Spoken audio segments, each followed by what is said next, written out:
Hi, and welcome to today's Daily Chronicle. Today is Thursday, January 2nd, 2025. Bird flu Q&A. What to know to help protect yourself and your pets. Turkeys at a farm as California declares a state of emergency to prevent new public health crisis on bird flu in Pescadero, California in December. Avian influenza has a grip on dairy herds in California. A few people have fallen seriously ill in North America, and researchers have found that a single mutation could give the virus a better foothold in persons' upper airways. At the same time, those who are tracking avian influenza footsteps say most of us don't need to be preoccupied with the virus as we go about our day, at least for now. We're really on alert, says Benjamin Anderson, an infectious disease epidemiologist at the University of Florida. It's a tricky thing to communicate. Fears that the H5N1 bird flu could unleash a pandemic go back decades, and previous strains of the virus have proven quite deadly in humans. That has not been the case during the current outbreak. Most infections linked in the strain of bird flu circulating globally in wild birds and the U.S. dairy herds, technically known as clade 2344b, have been mild. But two recent cases are a reminder this isn't a foregone conclusion. First, a teenager in Canada was hospitalized, as was a Louisiana resident who was exposed to backyard flocks. In each, genetic analysis suggests mutations may have emerged as the virus replicated inside of them. However, there's no evidence of this has led to human spread. The difficult thing is, it's hard to know how much of a heads up we're going to get that things are changing, says Richard Webby, a virologist who studies avian influenza at St. Jude's Children's Research Hospital. Here's what some experts are saying now. Should I be worried about catching bird flu? Despite its wide reach, the strain of highly pathogenic avian influenza, so named because of its lethality in poultry, driving the current outbreak has not adapted to easily infect humans, meaning it's still essentially a bird virus, says Webby. Of the more than 65 human cases in the U.S., almost all of them can be traced back to the same kind of close contact with infected poultry, wild birds, or dairy cattle. So if you're not dealing directly with any of these animals, the chance of catching the virus in its current form remains quite low. Unlike the seasonal influenza viruses, bird flu doesn't attack the cell receptors. Deep in the lungs and in the mucous membranes around the eyes, which seems to explain why many recent human cases have prevented conjunctivitis. It's not actually very good at infecting people, says Anderson. What we typically have seen is a lot of viral exposure in order to be infected. A few cases have popped up with unexplained origins in California, Missouri, British Columbia. However, there's no indication any of the people contracted the virus from another human or spread it to anyone else.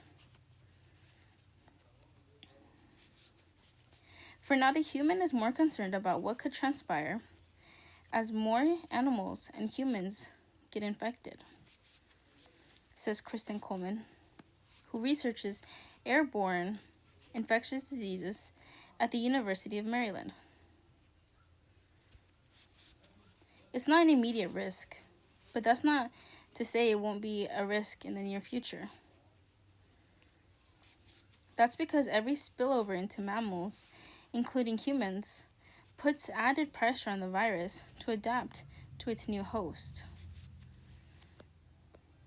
raising the prospect that certain mutations pop up, which could, under the right circumstance, let the virus more efficiently replicate and infect people. Scientists already have an idea of what some of the most concerning changes would look like, at least to some extent. It doesn't appear they've caught on yet, based on testing done in poultry and cattle, but it's evident this particular strain of H5N1 is sickening a much broader range of mammals than previous ones, says Seema Ladwala, an influenza researcher at Emory University. We don't know why yet, but it could be a chance of, or a precise genetic failure. She says, what does close contact with a bird look like exactly? During the current outbreak, poultry workers have generally caught the disease while they're culling infected flocks. This is considered a high-risk activity because it can involve handling the animals and spending long stretches of time in facilities where viral particles in their saliva, mucus, and poop can hang in the air and contaminate surfaces. For example, workers in Colorado were infected while depopulating birds in hot barns with industrial fans blowing. They struggled to wear personal protective equipment over their mouths, nose, and eyes because of the heat. Historically, human cases of highly pathogenic avian influenza, H5N1, have been traced back to live bird markets. In this context, people tend to be handling, defeathering, butchering, and preparing animals for sale. High concentrations of viral particles can spew into the air and be inhaled or coat surfaces and hands, eventually ending up in your eyes and nose. Perhaps after you rub your face, says Webby. If you're just walking past an infected bird, it's extremely unlikely that you're going to get that way. Coleman agrees. In a study carried out before the latest outbreak, she sampled the air at a massive live market in Vietnam and discovered it was filled with aerolized bird flu virus. They could even grow infectious viruses from their samples, yet none of the people there tested had active infections. Okay, I'm not butchering or touching any animals, but do I need to stop using my bird feeder? What about touching bird poop? For the average person, it's unlikely you'd get infected by a stray piece of bird poop or from touching your bird feeder, although there isn't necessarily data on these specific scenarios, says Anderson. How long H5N1 bird flu survives on objects depends on a variety of factors. For example, it can survive for days or even weeks under certain colder conditions and in water. Contracting the virus from a contaminated surface is a legitimate concern for people who are handling equipment associated with animal care on poultry or dairy farms, says Lakwadala, adding that people should be cautious at petting zoos and agricultural fairs too. Bird poop can harbor high loads of the virus, possibly for long stretches of time. But Webby doubts it could be concerned for more than a few days after being exposed into the elements of your porch or deck. If you had things that had bird poop on them, yes, you would want to avoid that or disinfect it, says Anderson. You could do the same for your bird feeder. He says just use some common sense, hygiene principles, like washing your hands and avoiding touching your face before hand washing. People who have backyard flocks should be particularly cognizant of the risk, especially if they live in the path of migratory birds. Do your best to keep your poultry from mixing with wild birds. If you're concerned, you can wear an N95 mask around them. What's the deal with dairy cattle? Do I need to worry about milk? Unless you're spending time with dairy cattle or raw milk, there's no reason to be concerned. The spread of bird flu in dairy cattle took scientists by surprise. The best guess is a spillover from birds into dairy cattle in the late 2023 was enough to set in motion the nationwide outbreak in dairy cattle today. The USDA has found pasteurizing eggs can effectively inactivate the virus. The same is true for pasteurized eggs products if the eggs are cooked at 165 degrees. There's now strong evidence that contact with raw milk laden with high concentrations of the virus is how roughly 40% of dairy workers have become infected, says Anderson. Most likely this is happening in the milk parlor when people are sprayed in the face or viral particles are aerolized and inhaled. Researchers have shown that raw milk can stabilize the virus on a variety of surfaces for a long period of time, says Lakdawala, hence the warnings against drinking raw milk. Even relatively small amounts can be deadly for mice, according to the lab experiments done by Peter Hoffman and his colleagues at the University of Wisconsin-Madison.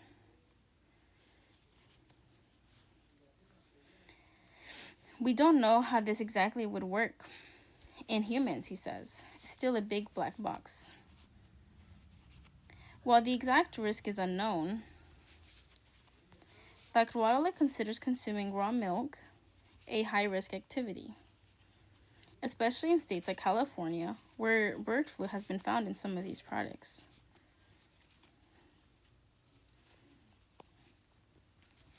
Dr. Ergen Richt, a veterinary microbiologist in Kansas State University, echoes that sentiment.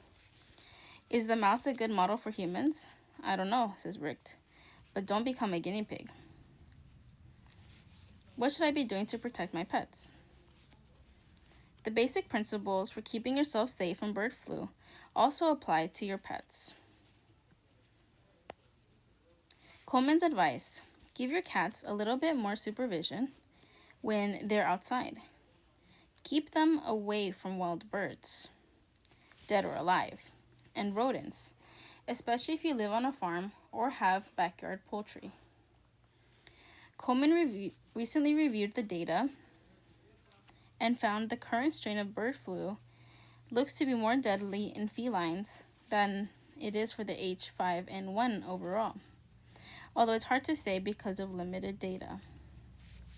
She says cats are largely infected with bird flu by consuming raw contaminated milk, contaminated meat, and by preying on wild birds, including during the current outbreak. In Oregon, a house cat died after consuming raw pet food, riddled with the virus, which prompted a nationwide recall. It's possible that contaminated meat has been an outbreak that wiped out 20 cats at a wildlife sanctuary in Washington State and Los Angeles. Raw milk is implicated in the death of several house cats. Dogs are also susceptible. Last year, a dog in Canada died from the infection after it was found chewing on a dead goose. While pets can develop respiratory symptoms, the infection can manifest as a neurological illness, seeming to mimic rabies, she said. If your cat or your dog starts to act funny, maybe circling or acting rabid,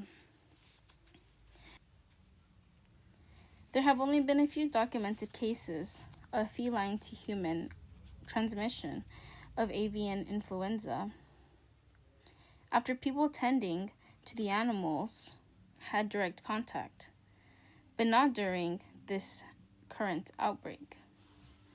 Anderson says there's no need to panic, that your pet is going to be getting H5N1 tomorrow, especially if you keep them from these known sources of infection.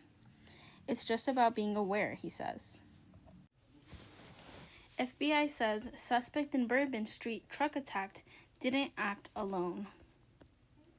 The FBI does not believe Shamsuddin Jabbar, the Texas man who killed at least 10 people in a deadly New Orleans rampage Wednesday, acted alone. At a press conference Wednesday, officials said they were looking for additional suspects who could be linked to the attack.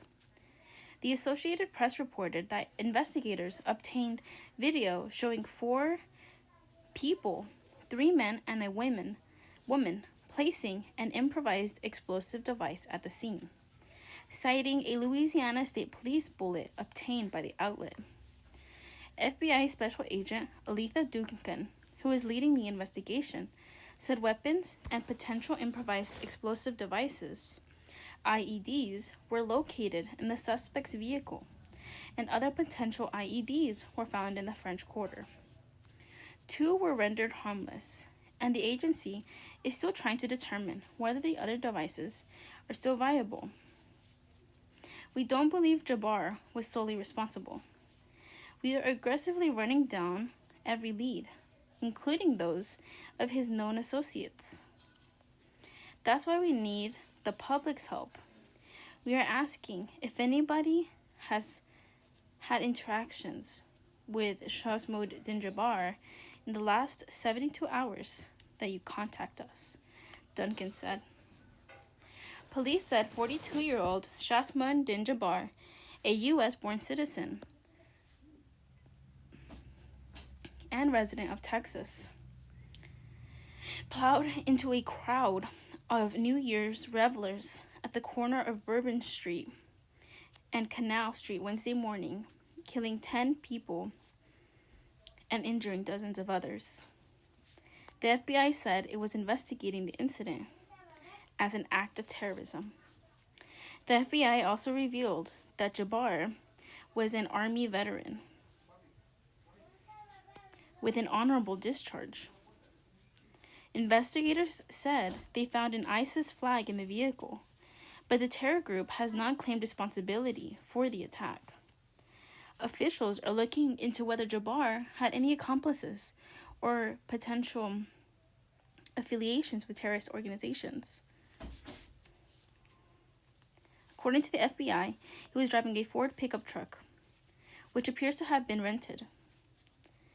They're trying to figure out how he came into possession of the vehicle. Police said Jabbar, after exchanging gunfire with the officers, 2 officers were injured and are both in stable condition. When journalists at the press conference asked how many potential accomplices the FBI was looking for and the total number of victims, Senator John Kennedy and Governor Jeff Landy told reporters not to ask those questions and to wait for the FBI to investigate. A report from the Wall Street Journal asked what made officials confident there were multiple suspects. Why would we tell you that? Landry responded. New Orleans Police Superintendent Ann Kirkpatrick said Jabbar sped down Bourbon and was trying to run over as many people as possible. He was not driving under the influence of alcohol or drugs and was hell-bent on creating carnage, Kirkpatrick added. Surveillance video shows Jabbar driving into the sidewalk by going around police car that was there to block traffic. Jim Mower and his wife, Nicole, were visiting from Des Moines, Iowa, to celebrate New Year's Eve. As they were walking down Bourbon Street, the truck went into the crowd and narrowly missed them. Mower said they were able to jump out of the way into an alcove. I think they were probably saw 5, 6, 7 bodies in the road, Mower said. We approached them, checked on them. The bodies we saw were very clearly deceased. We were trying to provide some first aid. to the bodies we came across, but were very clearly deceased. Mara said the scene was chaotic and confusing. Since many people weren't able to hear the truck racing towards them due to the loud music blasting from nearby nightclubs, I think people were having a good time. Everyone's pretty happy and enjoying the holidays and festivities, Maurer said, but people were just making their way down the street and unfortunately were in the wrong place at the wrong time. 35 individuals were transported to local hospitals, with dozens being treated at University Medical Center and others at Toro Hospital, Ochsner Baptist, and Tulane Hospital. Police believe the majority of the victims are from New Orleans, though the exact number of local versus out-of-town visitors remains unclear. They said those trying to reach loved ones who might have been in the area should call 311 instead of 911. President Joe Biden said he's been briefed by federal law enforcement, Homeland Security, and New Orleans Mayor LaToya Cantrell. I'm grateful for the brave and swift response of local law enforcement in preventing even greater death and injury. I have directed my team to ensure every resource is available as federal and state local law enforcement work assiduously to get to the bottom of what happened as quickly as possible and to ensure that there is no remaining threat of any kind, President Biden said in a press release. Governor Landry declared a state of emergency in New Orleans Parish to aid with the response efforts. We will not allow heinous acts of crime, such as the ones this morning, to dampen the Louisiana spirit and ruin our way of life. The administration will not tolerate one of the jewel cities of the state to remain in these conditions. This state of emergency is a necessity in order to ensure that every single person, place, and street across the city of New Orleans is the most safe and secure in the world, Landry said. The governor ordered Louisiana to lower flags to have staff at state buildings in honor of the victims. The incident occurred just hours before the All-State Sugar Bowl was scheduled to start. The game was postponed until Thursday. The deadly attack has raised concerns about security for events around the stadium, which hosts the Super Bowl in February and sits a mile from the corner of Canal and Bourbon. City Council President Helena Moreno said additional sweeps were happening Wednesday at the Superdome and across the quarter. We're ensuring full security for the upcoming game, with increased presence and vigilance added. Superintendent of Police of the New Orleans Police Department, Ann Kirkpatrick, makes a statement after a vehicle drove into a crowd at New Orleans Canal and Bourbon Street. A police barricade near the scene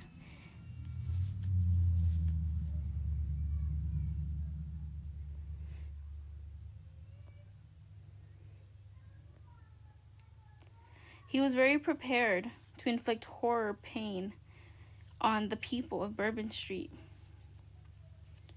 Moreno said even though there were 300 police officers there, someone as determined as this additional police presence probably wouldn't have been something that prevented this. We need to now move forward. Look at those additional resources as to what are now the specific barriers that we need to put in for entering the French Quarter. Bourbon Street, is it additional sand trucks? Is it the concrete barriers? What is it? that is being determined right now by Rodney Hyatt, being the head of the Troop NOLA and OPD. Jabbar was an American citizen who lived in Northwest Houston. According to his driver's license records, and served in the U.S. military. Reporters and police were at the home on Wednesday. It is unclear where Jabbar was staying in New Orleans, but local TV station WDSU reports he might have been linked to an Airbnb in the St. Roch area. There was a heavy police presence on Manville Street as the home was evacuated Wednesday. Calls to the owner of the Manville Street property were not returned.